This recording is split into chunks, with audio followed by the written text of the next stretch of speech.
बिस्मिल्लाहिर्रहमानिर्रहीम। Dear student, आज हमने एक्सरसाइज के रिमेनिंग क्वेश्चन करने हैं। तो क्वेश्चन नंबर 25 से स्टार्ट करते हैं। इसमें बेटा हमें दो पॉइंट दिए हुए। पॉइंट ए है -15 8 -8, पॉइंट बी है 10 7। M1 से हमारा slope of line A B, तो y2 minus y1 over x2 minus x1, तो 7 माइनस -8, तो 7 + 8 15, नीचे 10 माइनस -15, तो 10 + 15 25। So the slope of the line is 3/5। M2 से हमारा slope of the required line. अब it is given that the required line perpendicular to the line A B, so therefore m1 m2 equal to -1, m2 is equal to -1 over m1, so m2 is equal to -5/3। Point दिया हुआ था आपको 5 और 8। Equation of the required line, point slow formula y minus y1 m into x minus x1, तो y minus -8 है तो y + 8, उधर -5/3 into x minus 5, तो 3 को इधर मल्टीप्लाई कर दिया, फिर इनको एक ही साइड पे कर दिया, तो इसका आंसर आ गया जी 5x + 3y - 1 = 0। क्वेश्चन नंबर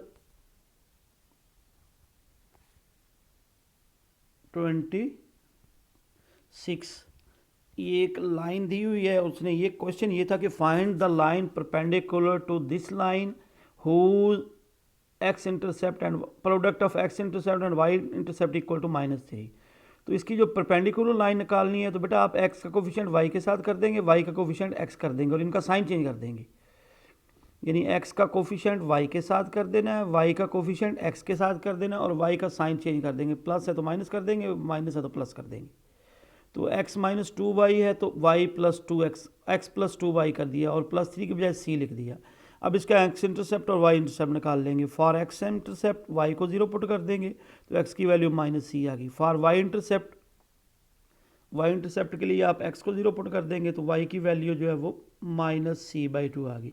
अब it is given that the product of x and y intercept each equal to 3, so -c into -c/2 = 3, c square is equal to 3 multiplied by 2, c square is equal to 6, c is equal to ±6 put in 1, तो required answer बन गया x + 2y ± (6) = 0। Question number 27 बड़ा important question है। एक vertex दिया हुआ है, उसका नाम मैंने 4 लिख लिया, 1 4 है, और इस ए का नाम बी सी और डी के नाम लिख दिए वैसे ही। तो इसके स्लोप भी दिए हुए हैं और एक दिया हुआ है point P21 where the diagonal are intersect. तो डायगोनल इंटरसेक्ट कर रहे हैं तो P is the mid point of AC, तो इसका मतलब ये हो जाएगा कि x2 + x1/2 = 2।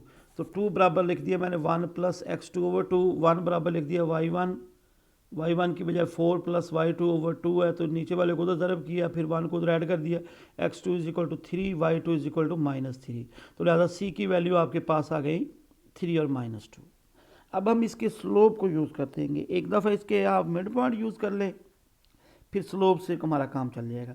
अब चूंकि दो स्लोप दिए, स्लोप ऑफ ए बी बराबर है स्लोप ऑफ सी डी और ये बराबर है 1 के, तो यहाँ आपने y2 - y1 x2 - x1 इसका फार्मूला लगाया, तो आपके पास दो इक्वेशन बन गई, x1 - y1 = -3 और x3 - y3 = 5। फिर हमने अगले पेज पे चलते हैं। देखिए हमने slope of A D equal to slope of A D is equal to slope of B C equal to 1/7, तो y3 - 4 over x3 - 1 equal to y1 + 4 2 over x1 - 3 equal to -1/7। इनको भी सिंप्लीफाई किया, cross multiply किया, तो आपके पास तीसरी equation बन गई x3 + 7y3 x1 + 7y1 equal to -11। ये इक्वेशन नंबर 4 है। अब पहली और चौथी को माइनस कर लेंगे, दूसरी और तीसरी को माइनस कर लेंगे। तो देखिए पहली 1 - 4 किया, तो इसमें से हमारे पास y1 की वैल्यू -1 आ गई। ये दोबारा आपने 1 में पुट कर दी तो x1 की वैल्यू -4 आ गई, तो बी पॉइंट आ गया -4 और 1। अब उसके बाद 2 - 3 किया, इसमें से y3 की वैल्यू 3 आ गई। जब इसको पुट किया 2 में तो x3 की वैल्यू 8 आ गई, तो डी पॉइंट जो 8 3 बन गया, which is the required points. Next हमारे पास बेटा हमने चेक करना है कि whether the points are given below the line या अबव द लाइन। तो इसके लिए आपको पास पहली इक्वेशन जो दी हुई देखें ये 2x minus 3y plus 6 equal to 0 है। तो आपने y का कोफिशिएंट जो है इसका साइन पॉजिटिव बना लेना है। तो मैंने माइनस से मल्टीप्लाई कर दिया तो -2x plus 3y minus 6 equal to 0। अब इसमें बेटा वो पॉइंट पुट कर देंगे 5 और 8। तो -2 इंटू 5 प्लस 3 इंटू 8 -6 वैसे का वैसे। तो ये -16 प्लस 24 इक्वल टू 8 आ गया तो वो ग्रेटर देन 0 है। सो दिस पॉइंट अब लाई अबव द लाइन। नेक्स्ट वाली गिवन इक्वेशन है, देखिए इसमें तो 3x 4x plus 3y minus 9, इसमें y का कोफिशिएंट पॉजिटिव है। देखिए ऊपर वाली में फिर देख लें कि उसमें y का कोफिशिएंट नेगेटिव था तो उसको पॉजिटिव कर लेंगे पहले आप, फिर ये पॉइंट पुट करना है आपने। तो अब इसमें हमने d के बराबर लिख लिया इसको ऐसे ही 3x plus 4x plus 3y minus 9 equal to 0। Point इसमें p आपने -7 6 पुट करना है। 4 इंटू -7 प्लस 3 इंटू 6 -9, इसको कैलकुलेट किया तो -19 आ गया which is less than 0। So therefore this point P lie below the line, this point lie below the line.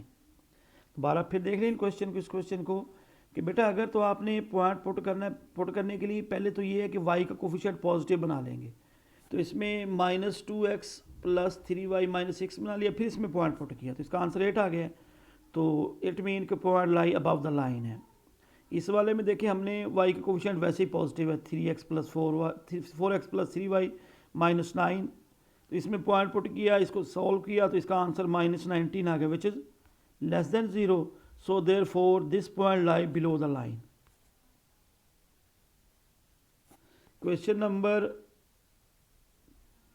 30 जो है कि find the distance of the point from the line.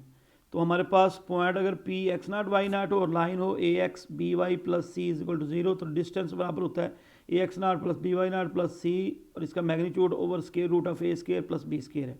यानी वो पॉइंट पुट कर देना x Y की जगह पे, नीचे एक एक्स के और वाई के कोफिशिएंट का स्केयर करके सम करके जज़र ले लेना है। तो हमने 6 इंटू 6 पुट कर दिया, -4 इंटू -1 पुट कर दिया प्लस 9, इसका डिटरमिन उसकी मॉडुलस वैल्यू। नीचे स्केयर ऑफ 6 का स्केयर प्लस 4 का स्केयर है, तो नीचे ये 36 प्लस 16 आ गया, इसको ऐड किया तो 52 है, ऊपर वालों को ऐड किया तो 49 है। अब पॉजिटिव को मार लगाने की ज़रूरत नहीं है, तो इसका आंसर बन गया 49 ओवर स्केयर रूट ऑफ 52। तो इसके साथ ही बेटा ये तीसरी एक्सरसाइज जो है वो कंप्लीट हो गई है। कल हम इसकी एग्जांपल्स हैं वो करेंगे इंशाल्लाह, फिर उसके बाद अगली एक्सरसाइज पे चलेंगे। तो आज के लिए इतना ही काफ़ी है। ओके।